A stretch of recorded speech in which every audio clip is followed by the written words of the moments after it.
very important. Another very important thing that a lot of people neglect, you must know your audience. Know your audience, because your language, your delivery will vary according to the different kinds of audience. If you're presenting to people you know better, people you don't know that well, professionals, experts, children.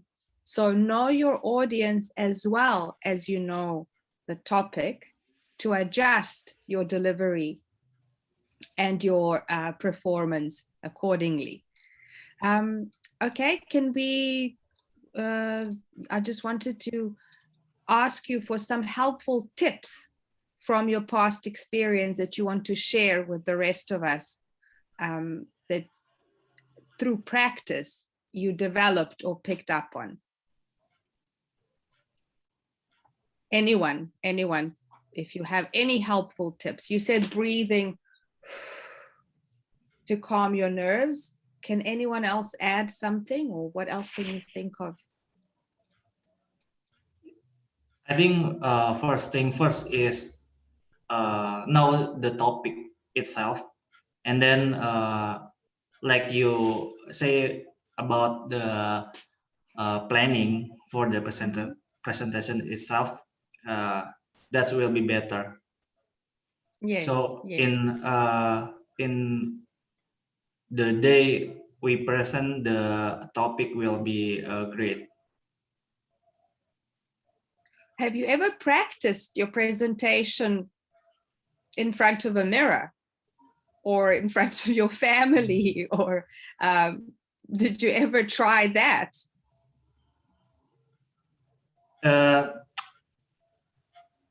For me, I just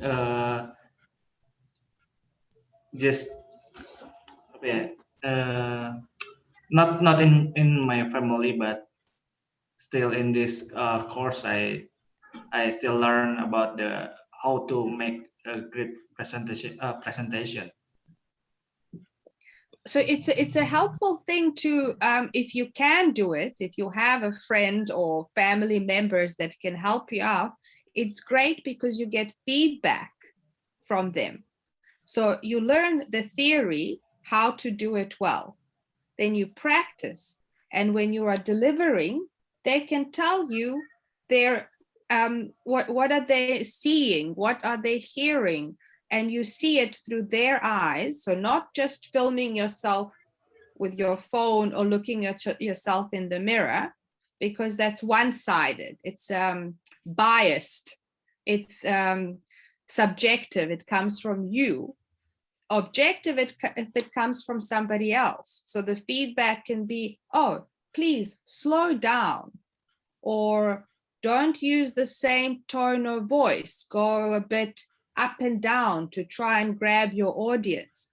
But you won't be able to hear that or see it from your own performance. You have to hear it through someone else's ears.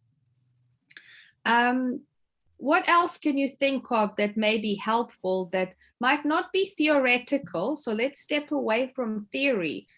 If you think about it, if you are watching a performance, if you are watching a presentation, what would keep you interested?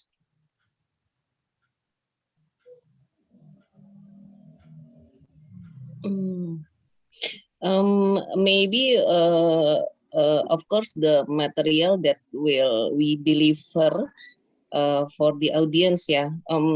For me, if the material of presentation it's too much words, it will be or it will make me more nervous, because I will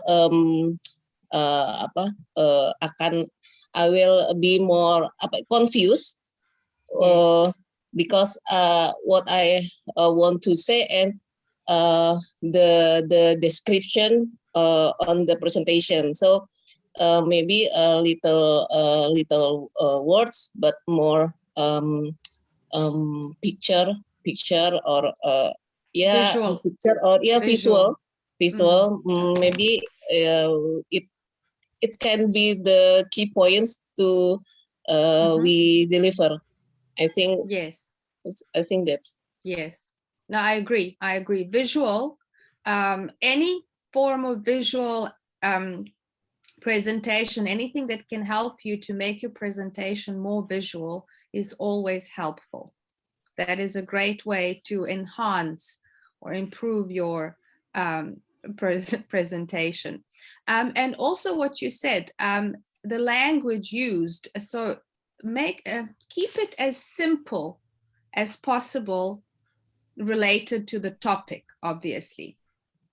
So stick to one core idea. Don't muddle the language and be too there's a difference between being eloquent and using the right adequate language and using too much descriptive language, which will confuse your audience, which is exactly what Nila said. You find it overwhelming. It can be overwhelming, the amount of language thrown at you. So my suggestion as well is to put yourself in the audience's shoes. Try see it from their point of view. So pick up on the positives and the negatives. What would they see? What will they appreciate? What might they not like? And adjust your delivery using those kind of reference points. Handy, what can you tell us maybe from learning? What did you find the most interesting thing from theory? You said you are still doing this course. Did you come across something that was surprising to you when learning about presentations? Yeah, because because this is not in daily activity, so we usually nervous because the topics and then the audience, also the time when we make the presentation. Yes. So think about the audience itself. I would like to, we keep saying the audience, makes us nervous. The audience is on your side. They're not your enemy. They're there to I'm not saying that they are they can be your friends, your colleagues, but they're not your enemies. They're not there to catch you out. They don't want you to make mistakes. They're not waiting for you to, oh, look how bad the presentation was. No, they want you to do well. They support you. You can find support also looking at the audience, and never forget to look them in the eyes. It's very important. It makes them feel connected to you. When you look them in the eye, it makes them feel very, very connected.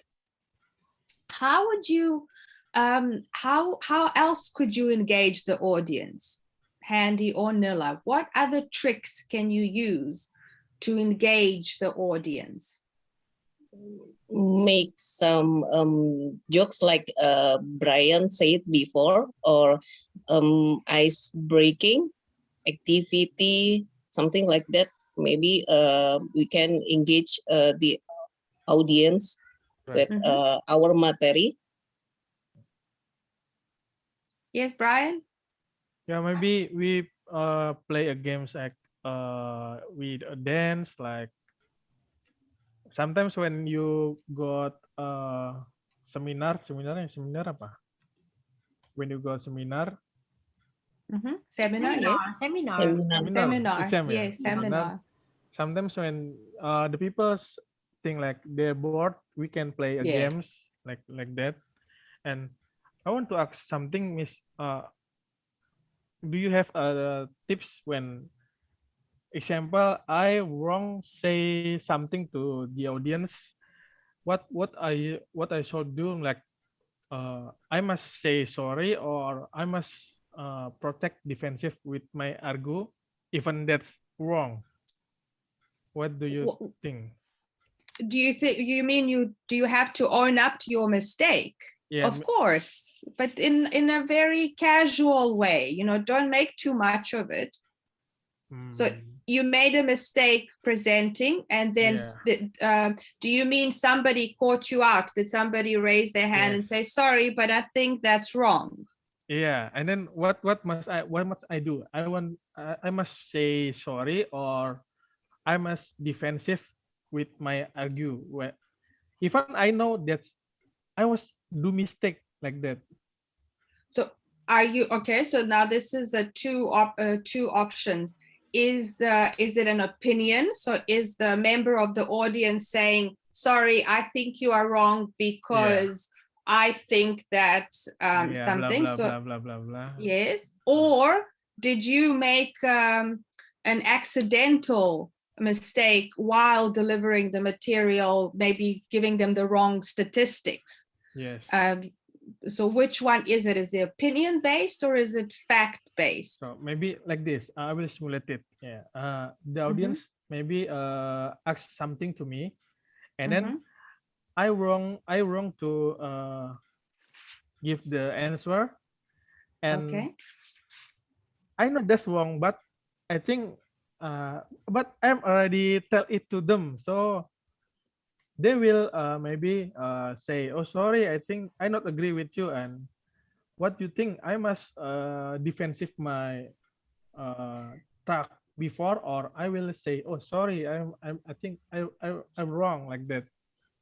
I think own up to it, and the reason why. Okay, so I'm saying this: if it is an informative presentation, so if you are giving information and raising an awareness, if it's an informative type, you need to have you need to deliver the correct information. If for any reason you made a mistake, own up to it. My apologies. Either, you know, your sources could have been wrong. It doesn't have to be your mistake. You could have had a faulty source. As long as you have been proven wrong. So if the audience says to you, oh, but I know that 60%, not 12% of people actually use that product, then say to them, my apologies, my sources may have been wrong. I will look into it, or I will look into that and get back to you. Would you like to speak to me after the presentation? And we can discuss this further. So we didn't say we are wrong, right?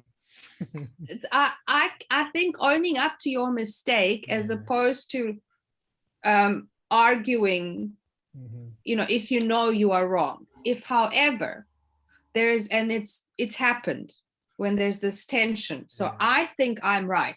I think I have my facts straight, but the audience member thinks they do.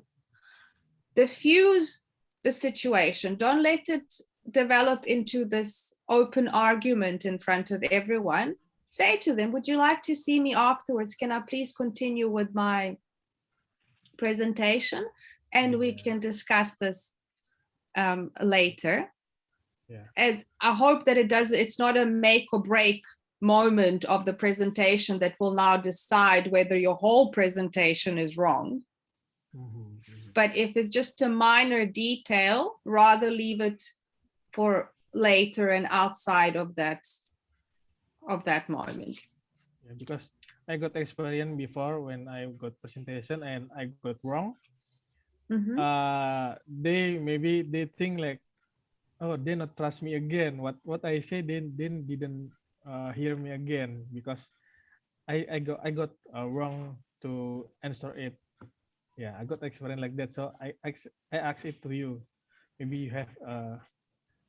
Can I give you a very silly comparison? Okay. Do you remember when you were a very small child, you used to think your parents knew everything? Okay. So you would look up to the grown-ups, your teachers and your parents, and they should have known everything.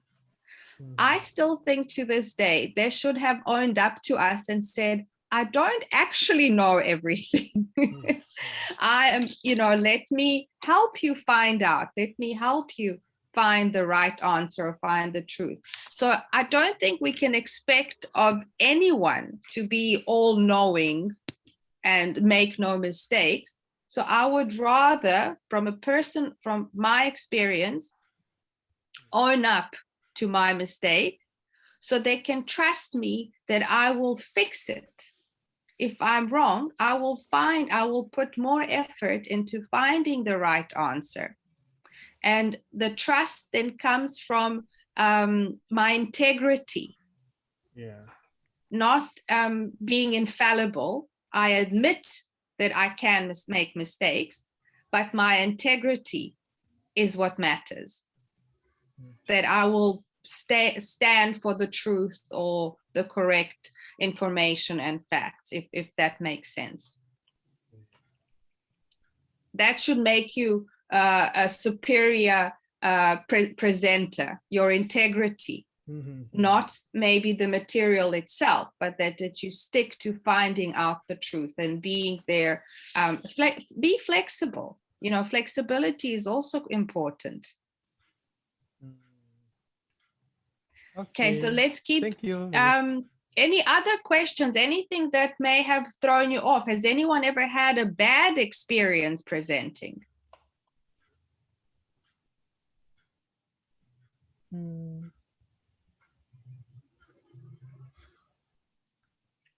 Maybe in English, sometimes I didn't know when someone asking me and I don't know what he say in Indonesia, because you know lah, in Indonesian we need to translate it in our brain, and then we answer it again with the English. So do you have tips when we didn't know what he say?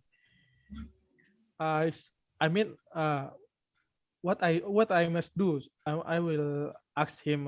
Sorry, I didn't know what you say, or something. Am I understanding you correctly? So repeat to them, repeat the question, paraphrase it, use different words. So don't repeat exactly what he said. So don't repeat it word by word because you didn't understand it. So say, sorry, am I hearing you or am I understanding you correctly? You are asking me what the numbers were. So if somebody says, how many people were affected by this new project? Okay, so that's the question. Then you say, okay, am I understanding you correctly? You would like to know the numbers of the people that used the goods or were given the goods from this project or were able to use the benefits of this project. So use your words. Yeah. And if he says, no, I mean, how many people worked on this project? So you're like, oh, okay. So not the people that were on the receiving end, the people that were involved in the whole project. And it doesn't have to be a problem in the language. So it's not about first language speakers or second language speakers. Sometimes even first language, first English people that speak the same language will have the same problem. So in my mind, I sound perfectly clear, but what I'm saying is not carrying the correct meaning. And that example, so you're talking about a project. Sorry, how many people were affected by this project? What does he mean? People that have been affected, people that were that we were doing this project for, people that created the project, people that delivered. So we need clarity. And then you paraphrase it. Say it in different words, use your own words, and ask a question. Am I correct? Am I understanding you? Is that what you need to know, or is that what you would like me to clarify? I like that word, clarity. So would you like me to clarify? Is that what I need to clarify? And then they can either say yes or no, what I mean is. and then tell you what they mean. Yeah.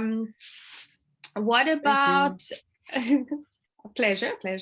What about have you ever had an audience that just didn't seem to follow at all what you were saying? So you delivering and they're looking at you going very confused, or how do you make sure that the audience is actually following what you're saying? Give the question to the others. Yeah. Even if they didn't know, he cannot answer. So I think we need to explain again to them. Make a quiz, yeah. Yeah, Maybe. maybe we can give a quiz, like we give a question to them about our material. I think like that. Yeah, so gauge, so make sure that the audience is following. You know, you could stand up and do an hour presentation and they did not understand a word, or they were completely, maybe you were in the wrong room. You know? Say to them at a very specific interval. So maybe after your introduction. I don't know how you would, what would make you feel comfortable? What kind of question do you think you could ask the audience? Question that related with the material of presentation, I think. So from the answer, we can know are they Have experience. understand with our what we deliver or not. So yes, stay away from questions like yes and no questions. So don't ask, do you understand? No. Or am I clear? No. Yes. But you know, it doesn't, you're not really, you can't ask yes or no like questions. Open question, I think, open question, not closed question. Yes, open questions related to the material. Thank you, Nila. So it has to be related to the material. Not like, oh, so what did everyone do at work today?